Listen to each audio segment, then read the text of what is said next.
Somewhere on the front page of today's Times, the London Times, there is a reference to Bangladesh.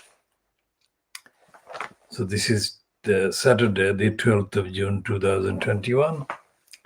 But this reference is nothing to do with Bangladesh today, because Bangladesh today, not the Western monopoly news media, news agencies, but the ordinary Bangladesh today is witnessing a lot of activities, politically motivated demonstrations, demands, so on.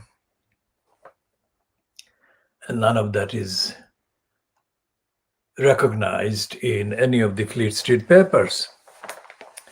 What they're doing today on the front page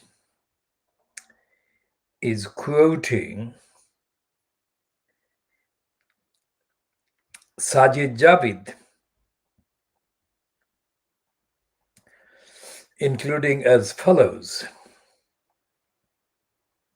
When Bangladesh lowered the legal age of marriage from 18 to 16, ministers there, that is in Bangladesh, were said to have directly pointed to our laws, that is UK laws, to justify their move.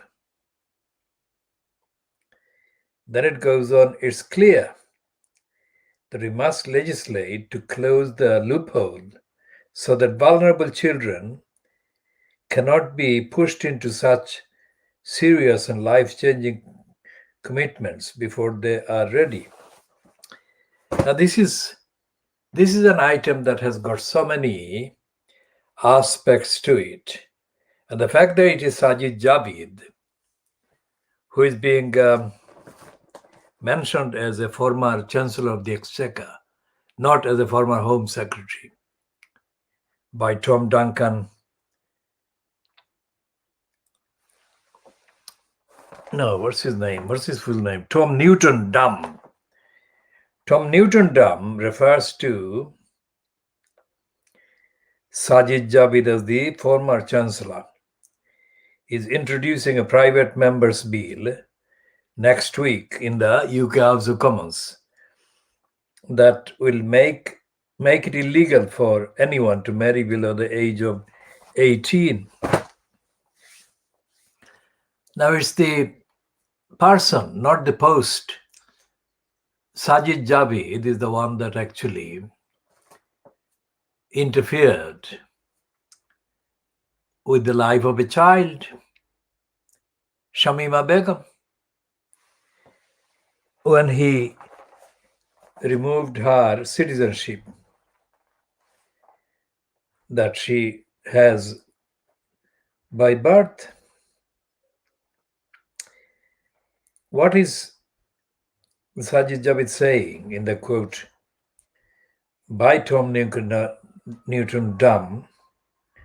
It is clear that we must legislate to close this loophole so that vulnerable children cannot be pushed into such serious and life-changing commitments before they are ready. Now, we have said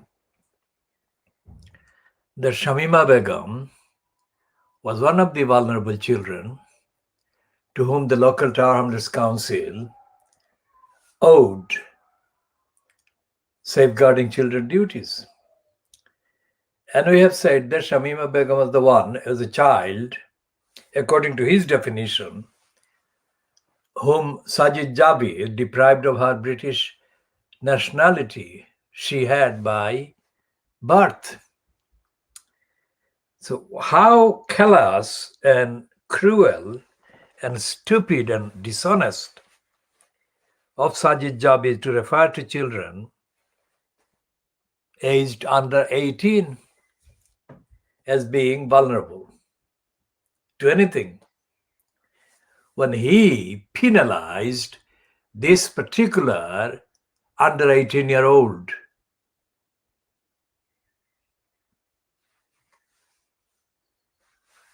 for no crime that she has been charged with or accused of. So here is the double standard, but it's not the only double standard that is in practice. You've got this one, Sajid Javid, born to a Pakistani father.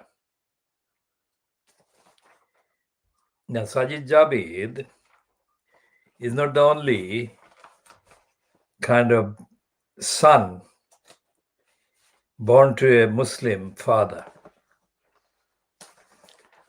who has been exposed as being more anti-Muslim than the average anti-Muslim person in post in a government in the UK or the USA.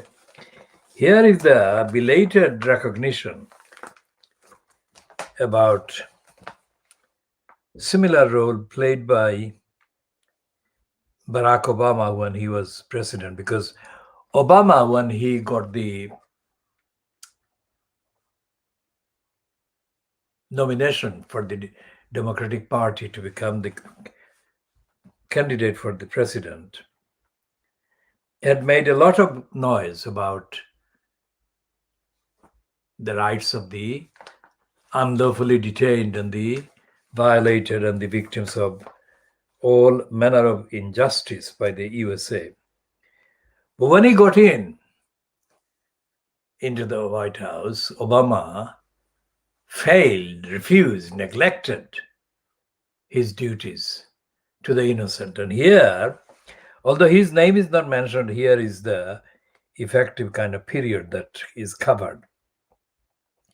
This is the case of a father and a son. The father is called Saifullah Paracha. Saifullah Paracha, age 73, once a successful businessman in Pakistan, but now Guantanamo's oldest prisoner. He has described detention there as like being alive in your own grave.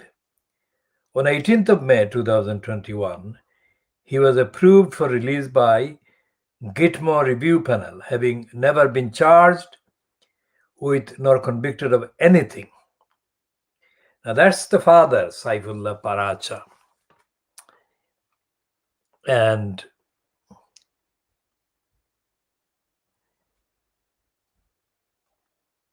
he's got son.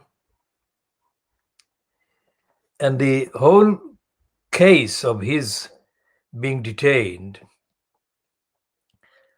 is absolutely extraordinary, but we shall come to that, more of that in the context of the G7 summit that is going on in Cornwall in the UK, within the UK right now.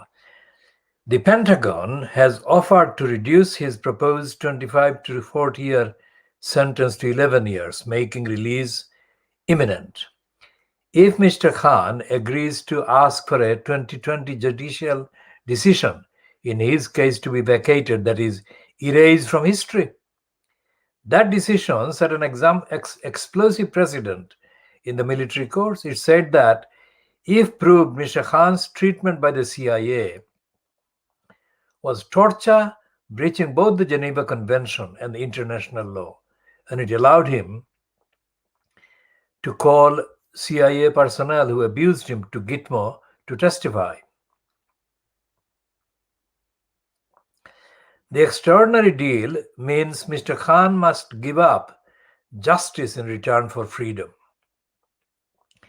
It reveals the Pentagon's determination to ensure that CIA torture is not confirmed in the military courts, thus ensuring no other inmates still facing trial, including Khalid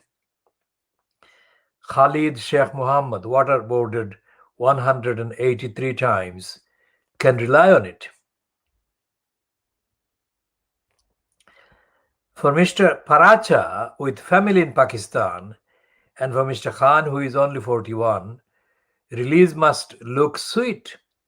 Compared to that, there seems no point in fighting the machine to prove what everyone knows?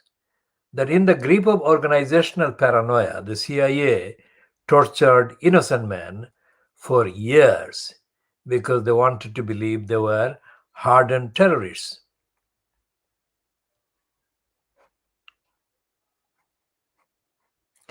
The Saifullah Paracha's liberation, however, fails to recognize the injustice he has experienced, even though a Senate intelligence report, a US appeal court, and the European Court of Human Rights have all held that evidence against Gitmo inmates was obtained through torture. The Gitmo military courts remain determined not to acknowledge it.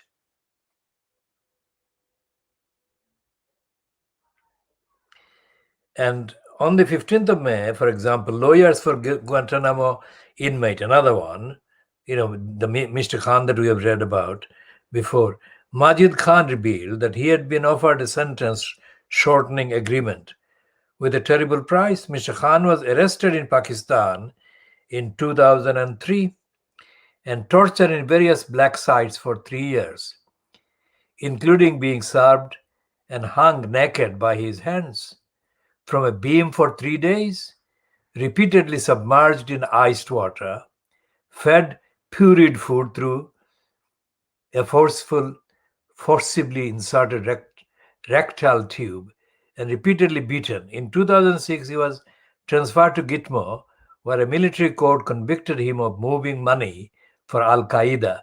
His sentencing hearing are taking place now. There was no evidence about any of this. So this is on the page 22 of the current issue of the Private Eye. Now we call Private Eye Private Lies. And the reason is that these cases are being only now referred to. The Private Lie has not itself published any of the kind of findings that it is now referring to collectively in the list. So Private Lie is also perpetuating the anti-Muslim agenda propaganda that it is saying that the CIA actually pursued and is pursuing. Now, this is the kind of case, or these are the 3 cases that are included in the Private Lie, this item. Now, let's see. That Barack Obama is never been asked about in terms of his promises. So this is one is the father Saifullah Khan, well, Saifullah Paracha, 73, and his son,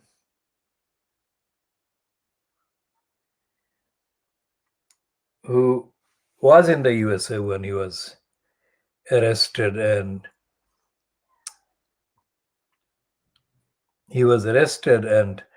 convicted in 2005. His son is Uzair for supporting Al-Qaeda, was overturned by a US appeal court in 2018 as a manifest injustice, and he was freed in 2020.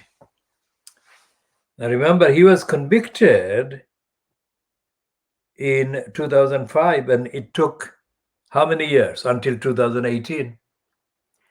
So 13 years later, he was released. Well, he was found innocent. And then another 4 years later, 2 years later, he was released.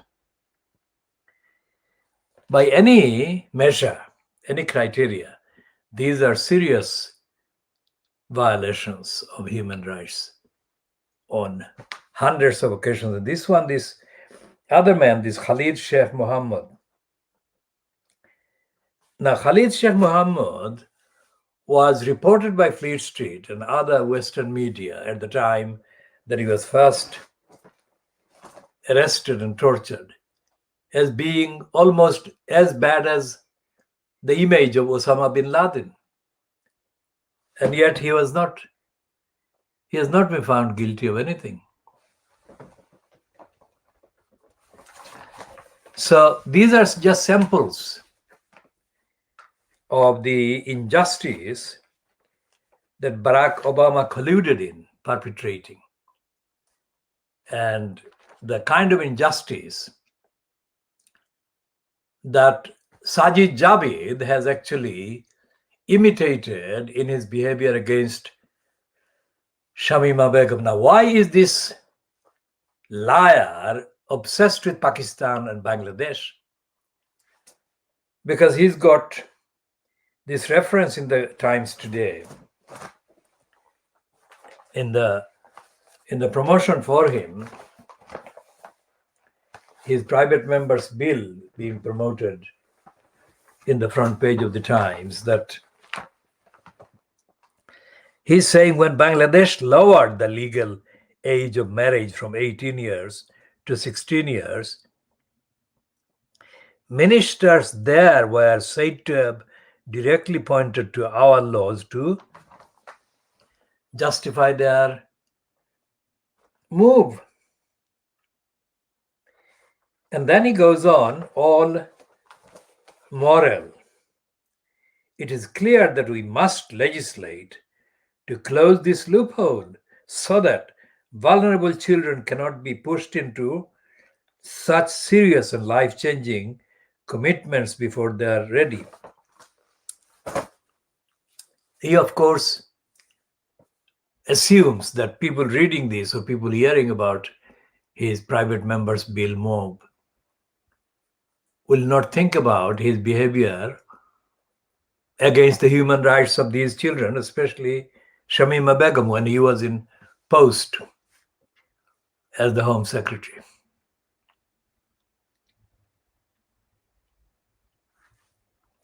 So when was Shamima Begum robbed of her British citizenship?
And this is the piece in the Guardian on the 24th of November 2020,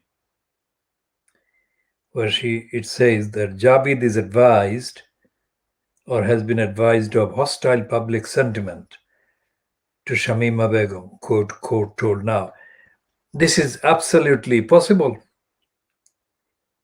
but the hostility to Shamima Begum by the public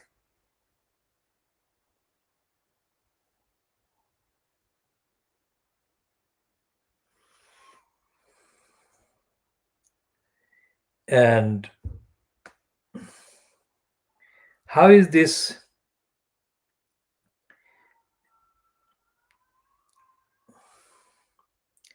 So it was in February 2019.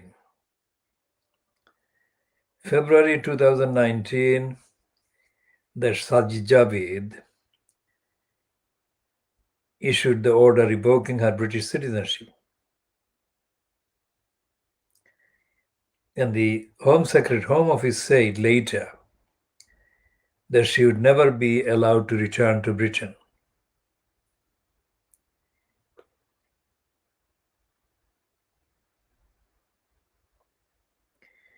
And Sajid Javid's behavior is as kind of hostile to these Muslim girls, Shamima Begum and the other three, Sharmina Begum, and the other two that traveled together with Shamima Begum to Syria. Hostile, more hostile to these girls then say, for example, another conservative MP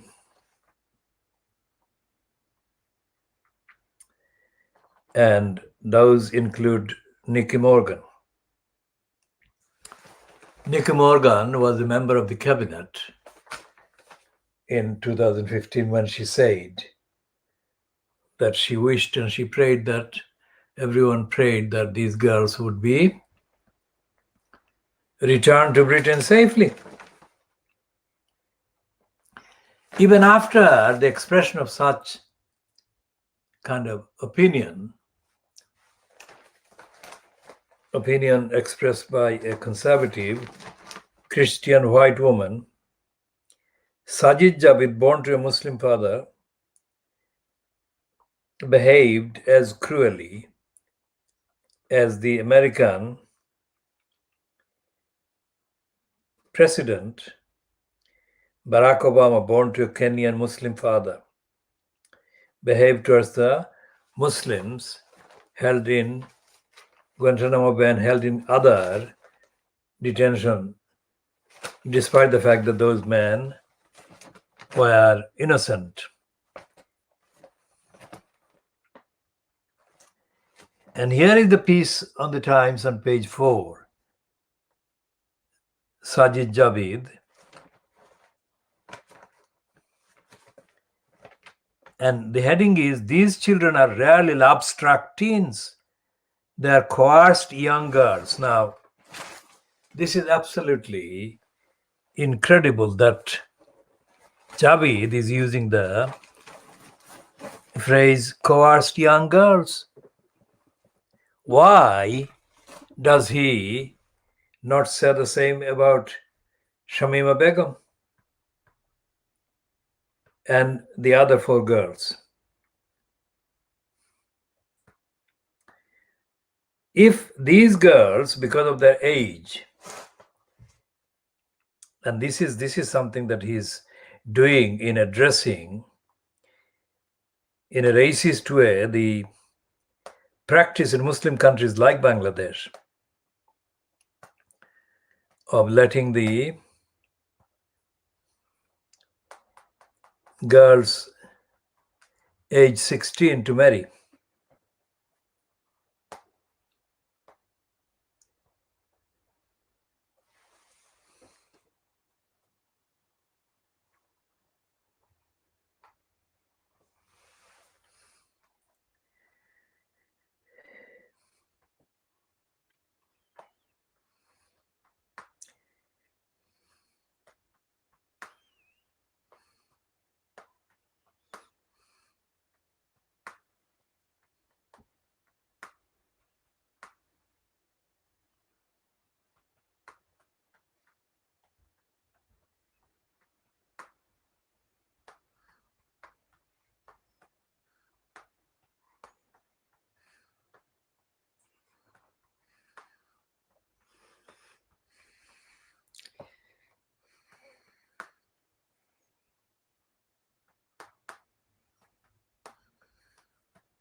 So what Sajid Javid is saying there in the promoted piece in the Times, Fleet Street paper,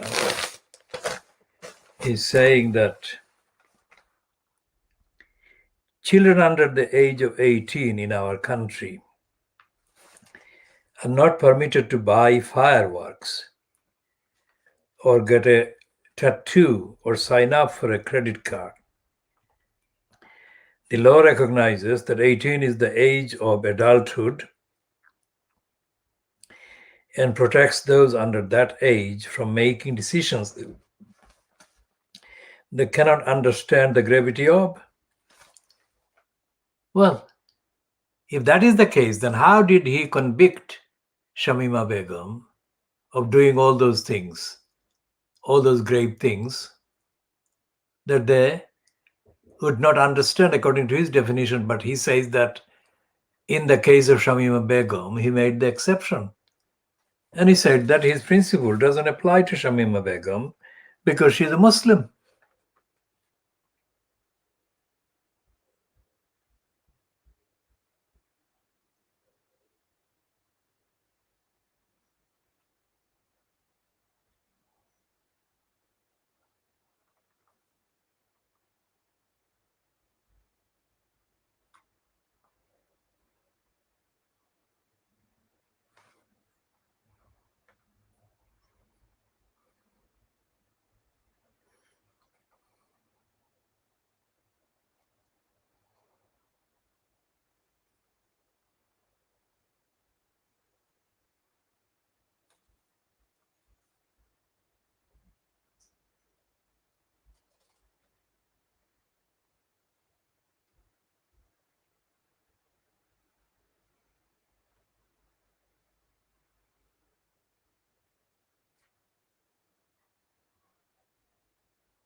So, what he's saying in this piece in the Times today, this is the piece. He has completely contradicted himself in relation to his so-called concern for the victims, child victims of child abuse, which is what he's calling these children.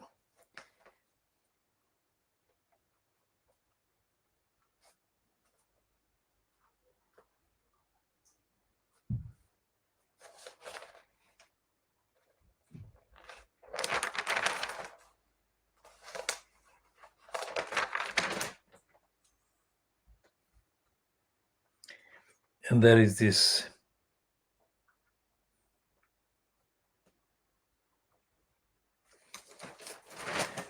promotion for Boris Johnson about feminism, of all things. Johnson calls for a fairer, more feminine world after a pandemic. That is something we shall discuss. There is no such thing as feminism because the privileged white women are not the same women or not treated in the same way as the many women of African and Asian origin.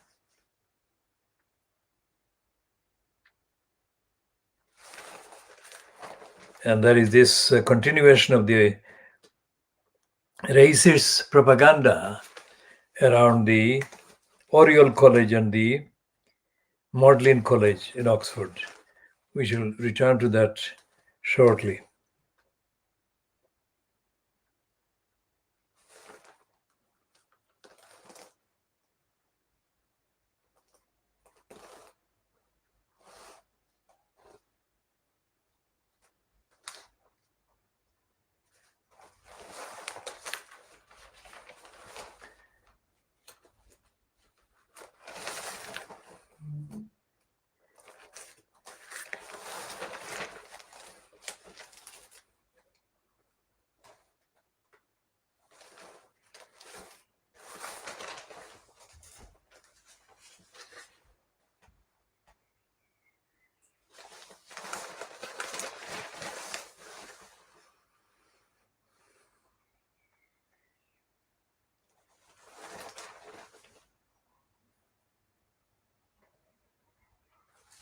There is a piece in the Times comment, page 25, the piece by Matthew Paris, who is continuing the very mild kind of narrative about Boris Johnson's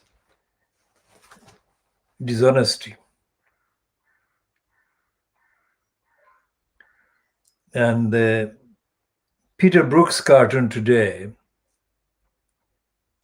headed Behind the Warm Words, there is a stage for Carbis Bay, Punch and Judy, where Emmanuel Macron is seen hitting Boris Johnson with a Punch and Judy device. And the Times is running a piece by Anne Wilson now.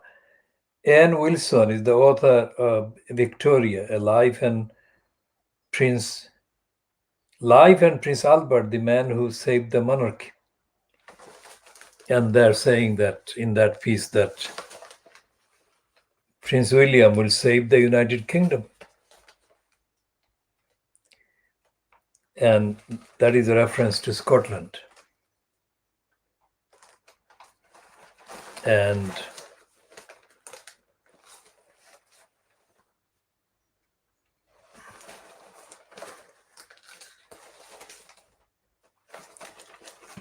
we go back to this one with Matthew Paris, who says that our closest allies no longer trust Johnson.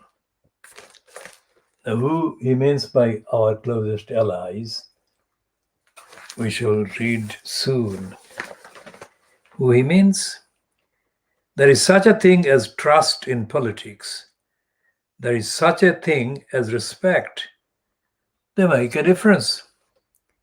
Charles de Gaulle may have echoed Lord Palmerston's grunt that nations do not have friends, only interests. But this kind of talk is an affectation. Statesmen like to put on a show of cynicism because it makes them sound worldly wise. Journalists like to echo them because it makes us sound knowing. Us meaning journalists, meaning Fleet Street. But world leaders are human beings, and humans cannot bargain usefully without trust and respect. A currency whose devaluation makes deal making impossible. So what is he meaning by our close allies? Of course, he's starting with the USA.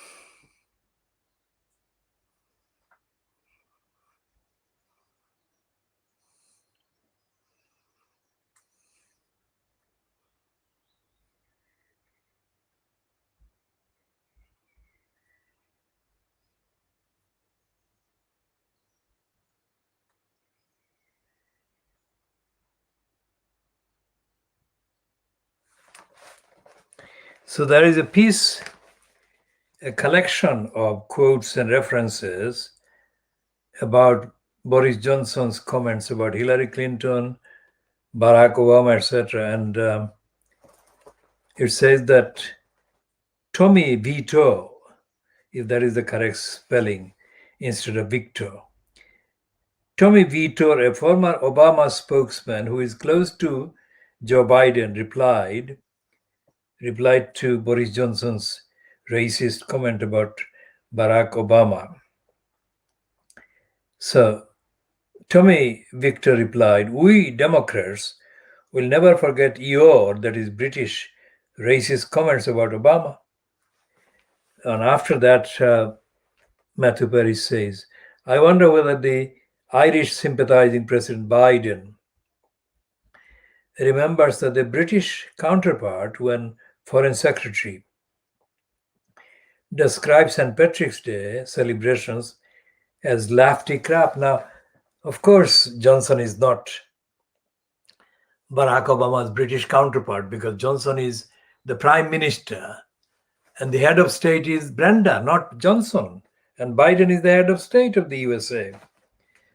So that's one of the errors in that piece by Matthew Paris. But let's continue.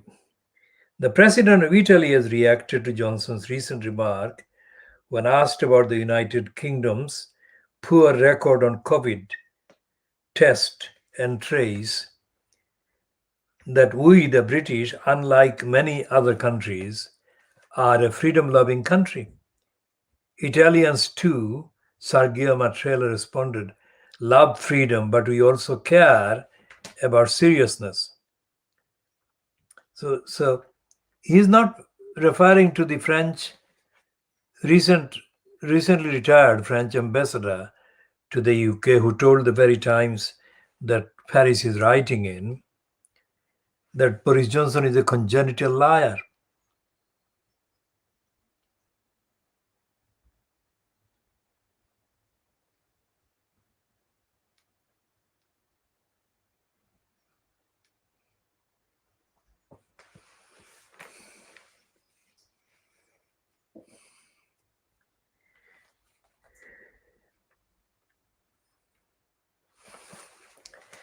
And this is full of various racist comments that Johnson has made about various countries.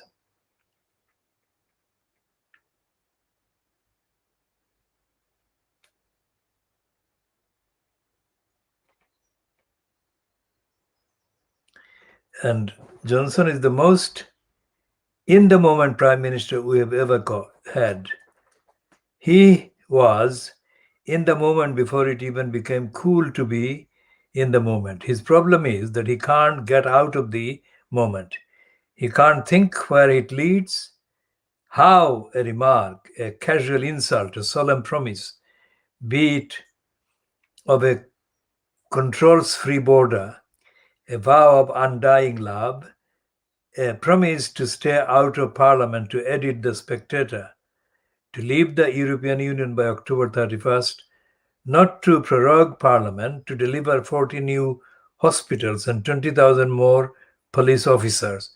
How these pledges will play to a wider audience, or next week or next year or whenever the check has to be honored, are for him matter of blithe disregard. I'm not sure he even forms any conscious intention of dishonoring them. He is no more dishonorable than a puppy, but no more reliable either. The promise, however, outlives the moment. I have in front of me, as I write, a press photograph of the then candidate for the London mayoralty signing a public pledge not to close more underground ticket offices. He closed them. For now, British voters don't seem to care. I get that. Domestically, he has taken to new heights the art of being forgivable. So does it matter that in Cornwall he is in the company of a handful of foreign leaders whose votes he doesn't need? Yes, because Britain needs their trust. And for now, Boris is Britain. He does not inspire that trust. Northern Ireland is perhaps the first example of why this matters. It will not be the last. Well, of course, but the point is about Boris Johnson that he's treated in that way by even his critic, like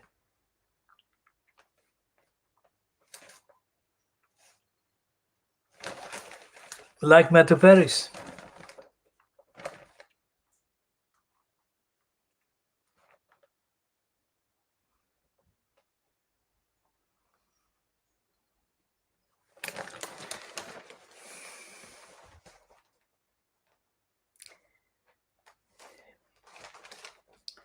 Now, the G7 summit is not addressing the ordinary people, the many. The G7 summit is addressing quite obscure issues that only the secret participants are aware of and have access to.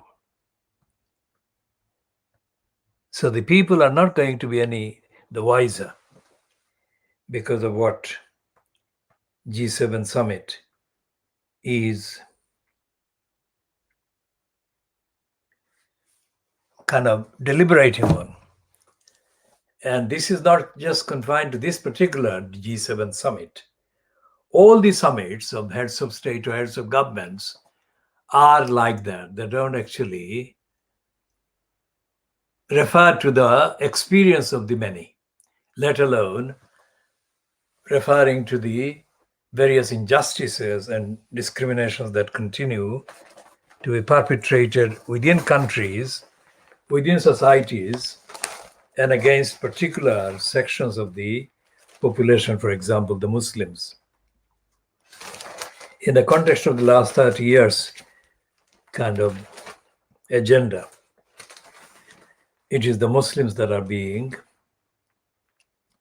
targeted for unjust behavior, injustice and violations of human rights, genocide, massacres, illegal detention, and so on. And what the Times is saying about the particular group, that is the asylum seekers, the migrants, it is echoing the same agenda, the narrative, the propaganda of the Johnson-fronted regime, but it's doing it by using language and phrases that are not immediately offensive and discriminatory and racist. So, for example, this one, anger as France stops fewer boats. Now, this is something that we shall look at the Daily Mail for, the Mail's version of, because that would be kind of more loud and more hateful. Although the word anger is there in the Times, it is not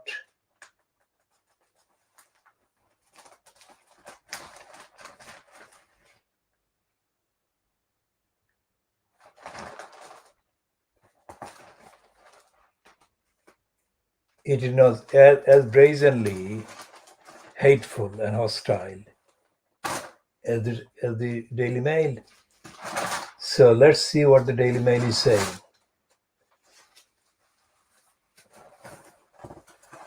It will have something.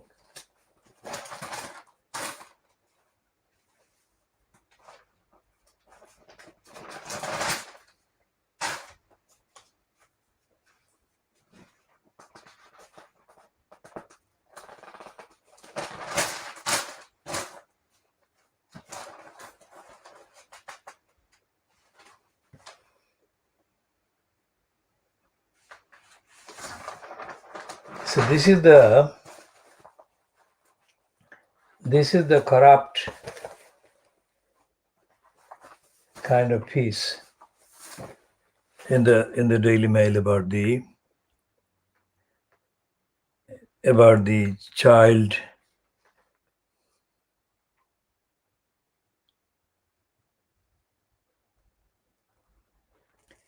who died in crossing the channel. So it's an emotional kind of appeal by doubly exploiting the victim of the racist policies being pursued by Boris Johnson, by hostile Priti Patel.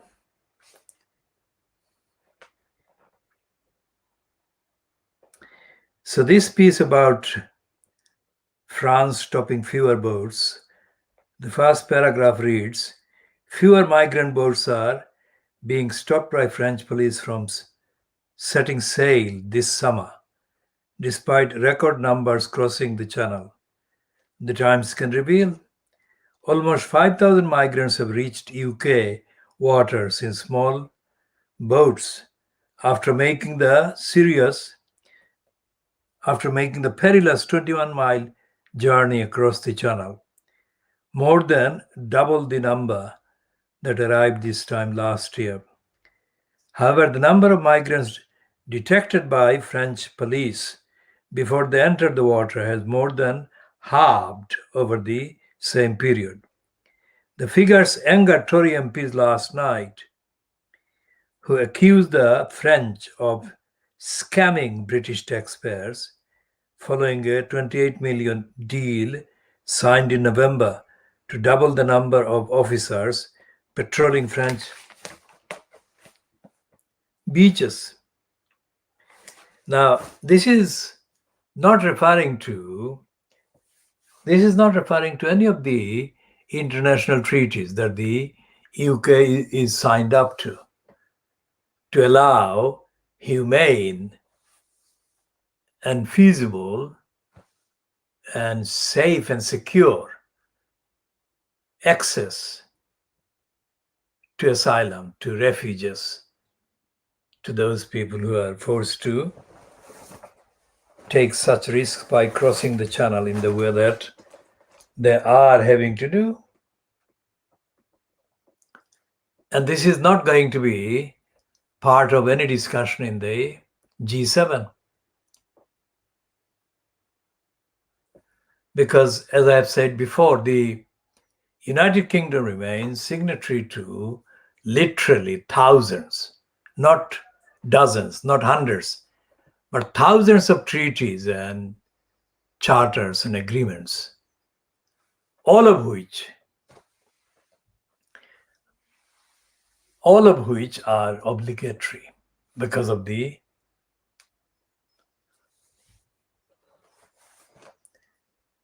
agreement that the UK signed.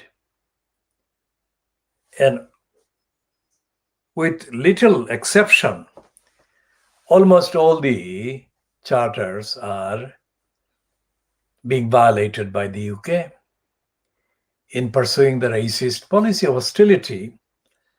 And this violation and this hostility is being aided and abetted by the Fleet Street colluders with the racist lies and lying and inventions. And today's Daily Mail is doing an emotional piece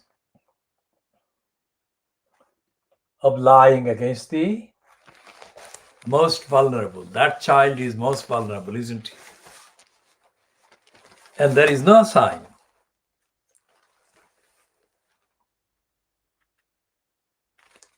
There is absolutely no sign that any of the proceedings here at the G7 is bothering to address the issues of human rights and the poverty and the violations that are underlying these desperate efforts by the victims of denial of human rights, which are the deniers being the French, the British, and other countries on the way from North Africa.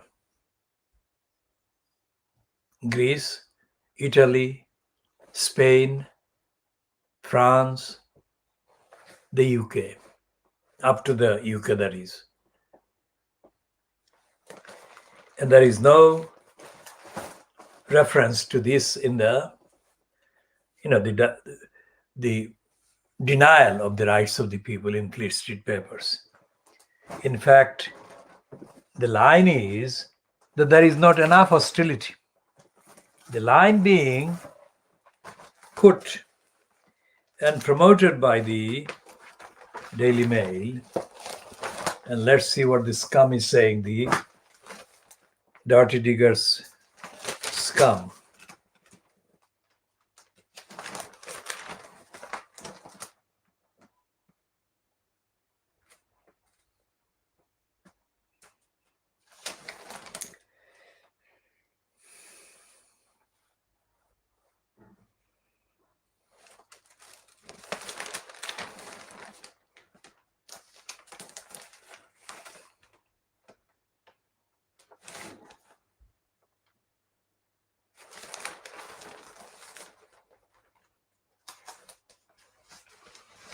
and they are overdoing the promotion, the glamour of Kate Middleton and Kerry Simmons.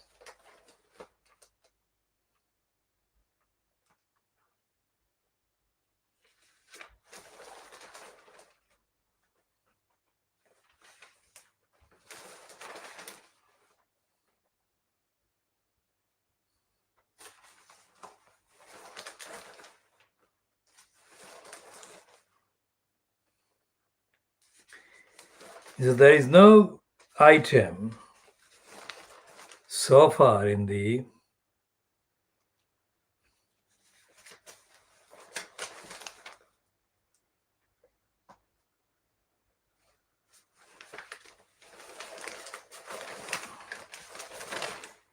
okay, so there is nothing in the scum as far as we can see so far. We shall take a look again. So what is the I newspaper which is imitating the Daily Mail, racists and liars?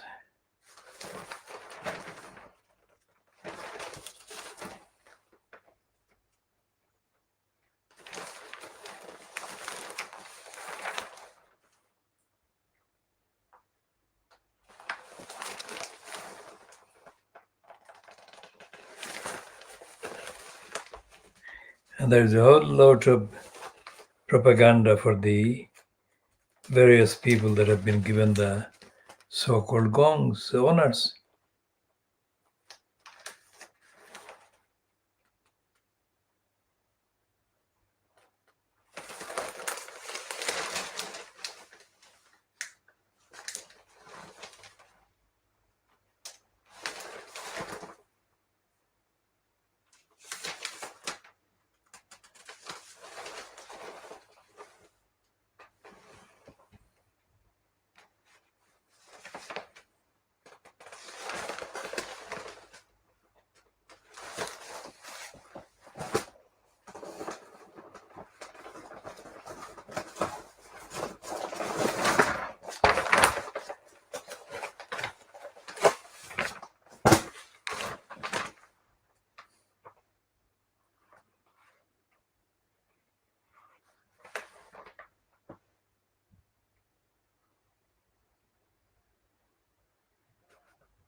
The Guardian is lying in claiming that Keir Starmer's stunt about taking the knee is a stance against racism. It is not.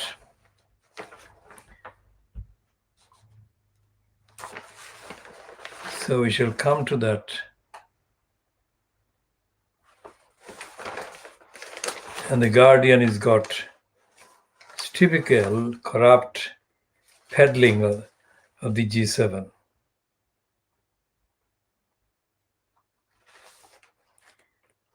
Why we are saying that Starmer is lying about this one, and it's not about racism. Because Starmer is not talking about the deep racist obstruction, denial, and deprivation of access at every stage of the institutions and agencies of the state.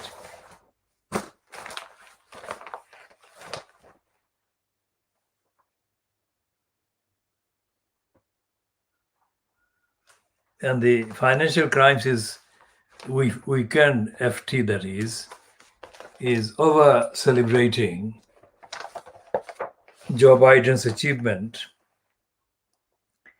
in getting the backing from G7 leaders to carry on spending. And it claims completely wrongly that the focus is on developing world. It's absolute rubbish. The focus is on exploiting the poorer countries. That is what it is. It is not helping the poorer countries. Joe Biden has once supported the G7 summit for a carry-on spending plan as Western leaders rejected austerity in a post-COVID world and vowed to tackle inequality at home and abroad. These are such dishonest phrases. Inequality at home and abroad. Now, the topic in the weekend Financial Times, Life and Arts, is correctly headed: The Battle Over Britain's History. Who should shape it, the state or the activists? That's what it says.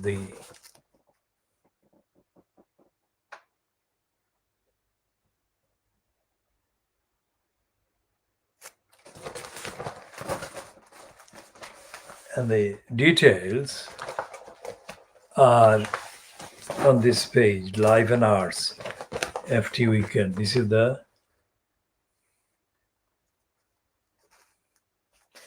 and we are absolutely certain that this is not an honest piece.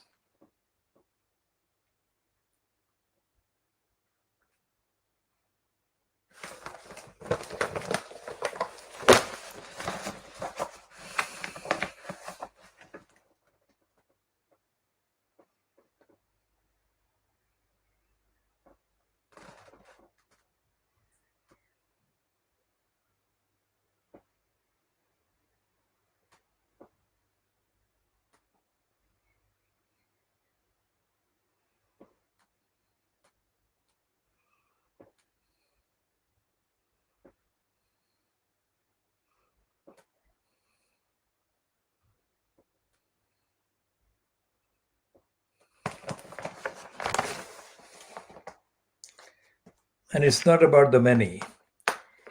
It's not about Brick Lane. And it's not about Brixton.